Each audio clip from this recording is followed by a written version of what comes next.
Wali Kota Pekalongan, Jawa Tengah mengajak seluruh pimpinan SKPD dan aparatur sipil negara atau ASN untuk turut meramaikan festival kuliner dan ekraf. Dengan membeli produk di gerai-gerai UKM, seperti kuliner maupun produk lainnya. Ajakan tersebut selain bertujuan membantu produk UMKM terjual, juga menjadi upaya bersama dalam memulihkan ekonomi di daerah. Saat menikmati sajian kuliner bersama SKPD di lokasi kuliner Lapangan Mataram pada Jumat 15 Juli 2022, Wali Kota Pekalongan Ahmad Afzan Arsal Junaid menyatakan, festival kuliner terbukti cukup efektif mempromosikan pelaku UMKM dalam menjaring pelanggan baru atau perluasan pasar. Terbukti omset per gerai meningkat dan produknya makin dikenal masyarakat. Festival kuliner ini omsetnya rata-rata per hari ini adalah 60 juta. Ini sebetulnya tadi malam ada potensi menambah ya, karena tadi malam momennya malam Jumat biasanya kan rame, tetapi hujan. Ini mudah-mudahan untuk nanti malam dan besok malam dan hari Minggu mudah-mudahan cuaca mendukung supaya omsetnya ini bisa terus bertambah. Tapi saya yakin seperti festival-festival yang sebelumnya, semakin hari pengunjung semakin ramai. Adivian, salah seorang pelaku UMKM kuliner tradisional soto tau sumur, mengaku terbantu dengan adanya festival kuliner. Selain omsetnya meningkat dari semula 50 hingga 100 porsi, di hari pertama kini di hari ketiga sudah tembus 150 porsi lebih. Bahkan pesanan soto tauto mulai berdatangan. Kalau sehari itu bisa kurang lebih menjual 50 mangkok. Ya kalau rame bisa sampai 100 mangkok. Berarti omsetnya berapa itu? Omset sementara ini dalam 2 hari ini kita masih mendapatkan omset 2.500.000 dalam 2 hari. Dari data Dinas Perindustrian dan Perdagangan Koperasi dan UMKM, Dinperindagkop UMKM, jumlah pelaku UMKM di Kota Pekalongan sebanyak 23.125, di mana 5.000 lebih diantaranya bergerak di bidang kuliner. Jumlah tersebut naik 10% dari semula 4.000 di tahun 2021, kini menjadi 5.000 di tahun 2022. Dari Pekalongan, Jawa Tengah, Yusuf Fatoni, Kantor Berita Antara mewartakan.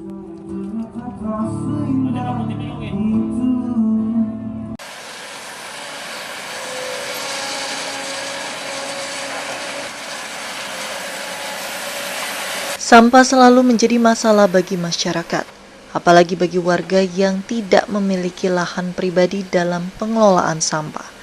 Terkait hal ini, Fakultas Teknologi Industri Universitas Islam Indonesia UII Yogyakarta mengembangkan insenerator ramah lingkungan atau alat dengan teknologi pengolahan sampah yang melibatkan pembakaran bahan organik.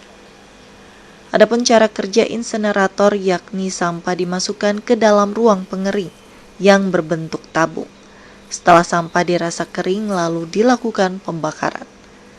Asap hasil pembakaran akan masuk ke ruang filter kapur dan di tahap terakhir, asap dijerat dengan air untuk menyaring kandungan partikel minyak. Hasil dari proses insenerator ini berupa asap buangan yang bersih dan tidak berdampak pada lingkungan. Hasil asap buangan yang bersih ini dibuktikan dengan air sebagai penjerat partikel minyak berubah warna menjadi keruh. Selain itu, asap buangan pada proses akhir mengandung uap air. Kita menggunakan scrubber air untuk menjerat partikulan minyak yang ada. Walaupun mungkin memang keluarnya tidak 100% bersih dari partikulan minyak dan asap, tapi setelah beberapa kali percobaan memang terbukti air yang terakhir dan filternya ini kotor. Artinya mampu mereduksi partikulat atau polutan udara yang keluar ke lingkungan.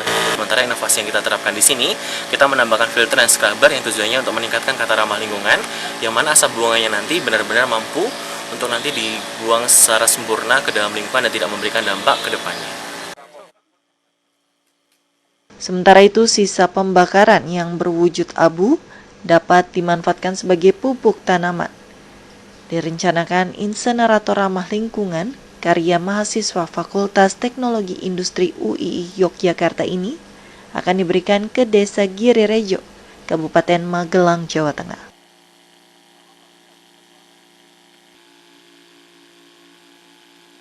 Dari Sleman, Daerah Istimewa Yogyakarta, Imam Prasetyo, Kantor Berita Antara mewartakan.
Sesuai dengan perintah dari Panglima Koarmada II, di mana keberadaan seorang prajurit harus bisa menjadi solusi bagi permasalahan nasional bangsa dan negara ini.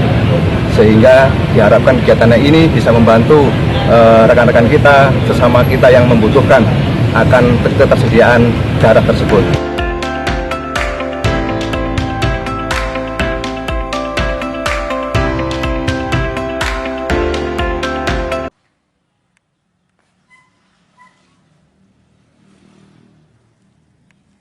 Bank Indonesia kini tengah mengebut digitalisasi finansial, termasuk di pondok-pondok pesantren. Namun karena umumnya pesantren tidak mengizinkan para santri menggunakan gawai selama berada di lingkungannya, akses mereka untuk berbelanja dengan kode Quick Response Indonesia Standard alias QRIS menjadi tidak dapat dilakukan. Untuk itu pihaknya seperti dikatakan Kepala Departemen Ekonomi dan Keuangan Syariah BI, Arif Hartawan, dalam konferensi pers di Nusa Dua Bali pada 16 Juli, akan menerapkan teknologi biometric face recognition atau pengenal wajah, sehingga untuk setiap transaksi yang berlangsung di lingkungan Popes, pengguna cukup melakukan pemindaian wajah. Foto wajah setiap santri akan diunggah ke dalam basis data milik Ponpes, sehingga dapat langsung mendeteksi apakah dia memiliki saldo untuk pembayaran atau tidak saat bertransaksi. Jadi dia dipotret mukanya itu, jebret. Nah, di fotonya itu sudah ada di database-nya si pesantren ini, sehingga dia bisa mengenali, oh sini Mas Erwin, oh ini Arif nih. Oh masih punya saldo nggak di sini? Kalau panjang saldonya ada, dia debit langsung kan gitu. Untuk mematangkan hal tersebut, lanjut Arif, pihaknya saat ini tengah berkoordinasi dengan salah satu perusahaan besar. Dia berharap implementasi atas hal tersebut bisa dirampungkan secepatnya untuk segera dilakukan uji coba. Melalui layanan tersebut, Arif berharap para santri akan dimudahkan dalam bertransaksi. Dari Nusa Dua Bali, Musdafar Fauzan, Kantor Berita Antara, mewartakan. Yang cantik jelita waktu masih muda. Kabupaten Temanggung merupakan daerah penghasil kopi Arabica dan Robusta terbesar di Provinsi Jawa Tengah. Bahkan kualitas kopi Temanggung pun sudah diakui dunia. Sebagai upaya mendongkrak bisnis kopi Temanggung agar terus meningkat, selain memberikan pelatihan dan bantuan sarana prasarana untuk meningkatkan kualitas produk kopi, Pemkab Temanggung juga membantu pemasaran melalui platform-platform digital maupun event nasional dan internasional.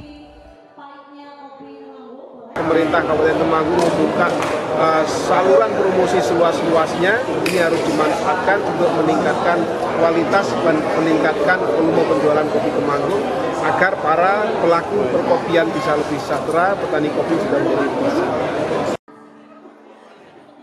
DPRD Kabupaten Temanggung pun mendukung upaya Pemkab setempat untuk mengembangkan kopi rakyat ini.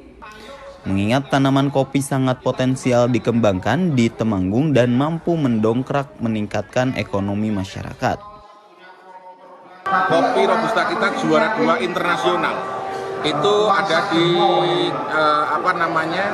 lomba ya kalau kopi iya tingkat dunia di Atlanta, Festival Kopi tahun 2007. Dengan capaian itu tentunya para generasi petani kopi ya harus bangkit, harus semangat, dan terbukti pada saat ini semua masyarakat sudah mulai mengolah kopi itu bukan hanya kopi biasa, namun suka dengan aneka ragam sajian.